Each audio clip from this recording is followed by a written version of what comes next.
Bonjour frères et sœurs et bon dimanche à vous. J'espère que vous avez passé un agréable week-end. Le thème que nous allons développer ce matin est intitulé Les principes de la prière. Les principes de la prière. Prière, c'est un moment d'adoration où nous élevons nos âmes vers Dieu, où nous posons nos demandes auprès du Seigneur et où nous nous taisons pour écouter et être conduits par le Saint-Esprit. Prier, c'est rechercher exclusivement la volonté de Dieu et non notre propre volonté. Prier, c'est faire des demandes et les mettre à la disposition de Dieu pour délibération. La prière agit selon des principes. La plupart du temps, lorsque nos prières ne sont pas immédiatement exaucées, nous sommes abattus, nous sommes confus, nous sommes dépressifs et aussitôt, le questionnement et le découragement envahissent notre être. À ce moment-là, nous croyons que nos prières ne sont pas utiles, que nos prières sont inutiles. Et l'on se dit que l'on peut soi-même se conduire. Mais c'est une utopie. Car Jérémie 10, le verset 23 déclare: Je le sais, ô Éternel, les voies de l'homme ne sont pas son pouvoir. Ce n'est pas à l'homme lorsqu'il marche à guider ses pas. Aucun homme ne peut se guider. C'est Dieu qui doit être ton conseiller. C'est Dieu qui doit être ta boussole. Sinon, tu vas avoir beaucoup de soucis. Tu vas avoir beaucoup de soucis inutiles. Donc, aucun homme ne peut se conduire. C'est le Seigneur qui doit nous conduire. C'est le Seigneur qui doit nous tenir la main. Sinon, on va aller dans des chemins qui n'ont rien à voir avec la volonté de Dieu. Alors, raison pour laquelle la prière est hyper importante, parce que la prière nous oriente, la prière nous guide. Au travers de la prière, le Seigneur nous répond vis-à-vis de nos doléances, vis-à-vis de nos situations. Mais la vraie raison pour laquelle nos prières ne sont pas acceptées par le Seigneur, c'est que nous ne respectons pas les principes de la prière. C'est là-bas le problème. Les principes de la prière, parce que la prière aussi a des fondements. La prière a des fondements. Et le premier principe, lorsque nous voulons prier, rassurons-nous d'abord d'avoir un cœur pur. Car le Seigneur déclare: un cœur pur est essentiel pour connaître et comprendre la volonté de Dieu, ainsi que le plan de Dieu. Matthieu 5, le verset 8. D'ailleurs, David était un homme de la même nature que nous, et dans le psaume 51, le verset 12 à 14, il va déclarer: Ô Dieu, crée en moi un cœur pur, renouvelle en moi un esprit bien disposé, ne me rejette pas loin de ta face, ne me retire pas ton Esprit Saint, rends-moi la joie de ton salut, et qu'un esprit de bonne volonté me soutienne. Alors, déjà au travers de ce passage, nous comprenons qu'un cœur pur est en osmose avec le Saint-Esprit, car ce dernier n'est point porteur d'impureté, telles que les rancœurs. Un esprit de pardon est nécessaire, car si nous ne sommes pas disposés à pardonner ceux qui nous font du tort et remettre tout entre les mains du Seigneur, il sera difficile que nos prières soient agréables au Seigneur. Ayons le pardon. Ce n'est pas facile de pardonner. Mais ne nous focalisons pas dans le passé, ne vivons pas dans le mental. Remettons-toi entre les mains de Dieu et éloignons-nous. Ne restons pas là à toujours ramener le passé, à toujours ramener le passé. 2 Corinthiens, c'est le verset 17 déclare que ce qui est passé est passé. Tu es une nouvelle créature. Les choses passées sont passées, voici toute chose est devenue nouvelle. Que toute chose devienne nouvelle, mon frère. Je sais qu'il y a des blessures qui restent présentes, qui restent vivantes, mais ne t'accroche pas à ça, laisse au Seigneur. Continue ta route. Le Seigneur va répondre pour toi. Le Seigneur va répondre pour toi. Lave ton cœur, lave ton cœur. Ne t'attache pas aux bassesses, ça ne va pas t'aider. Laisse au Seigneur. Le Seigneur saura quoi faire. Le Seigneur saura quoi faire de toi, mon frère. Le Seigneur seul saura quoi faire. Et bon nombre de nos prières doivent être agréables au Seigneur. Et pour que nos prières soient agréables, il faut avoir un cœur pur. C'est ce que Marc 11, le verset 26 déclare. Si vous ne pardonnez pas, votre Père qui est dans les cieux ne vous pardonnera pas non plus vos offenses.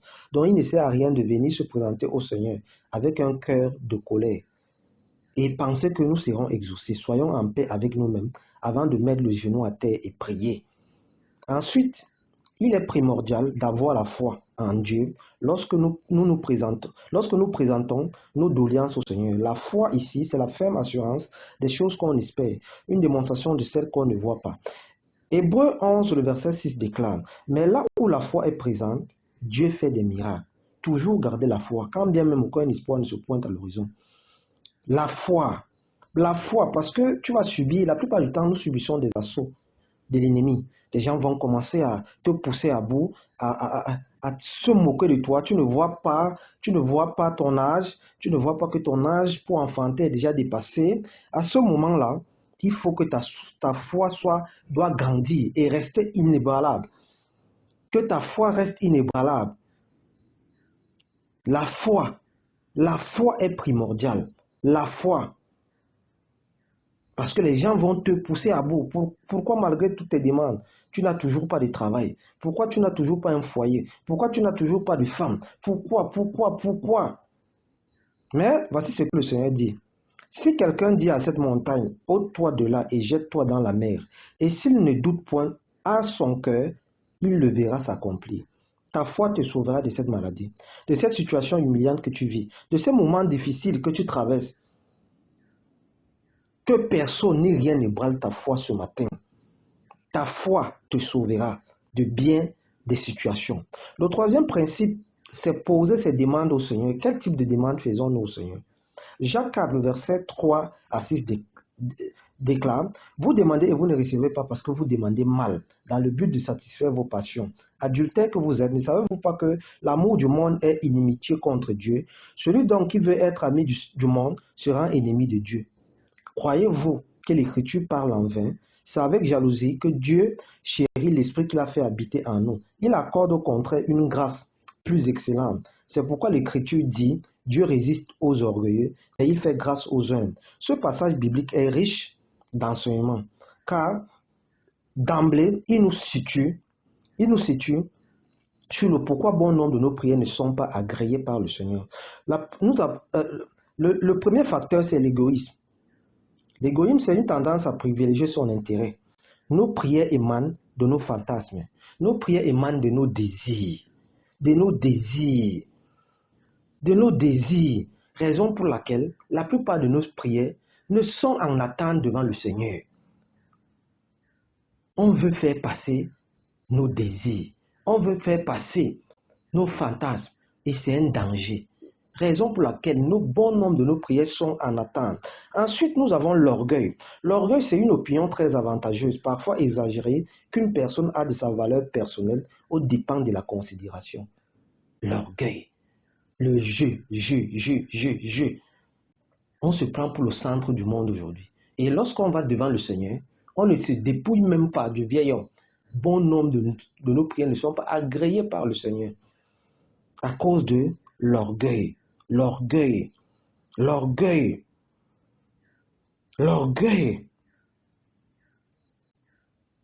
Ne dit-on pas que l'humilité précède la gloire?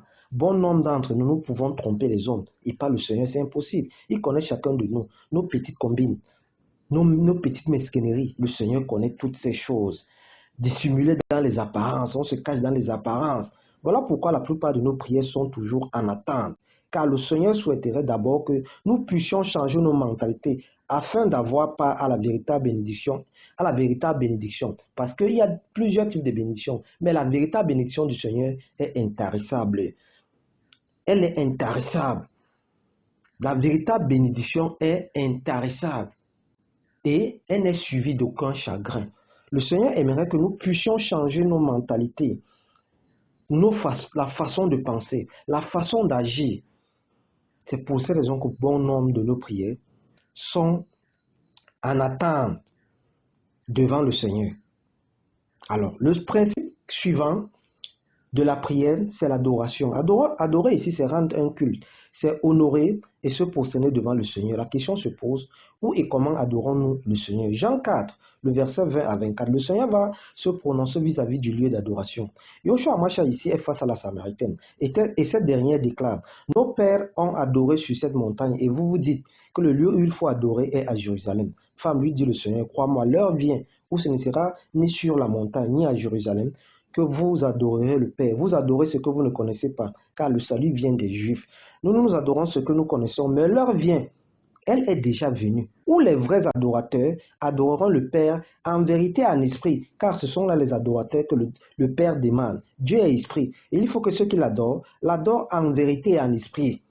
Le Seigneur, en quelque sorte, nous démontre ici qu'il n'y a pas de lieu prédéfini, où il n'y a pas un lieu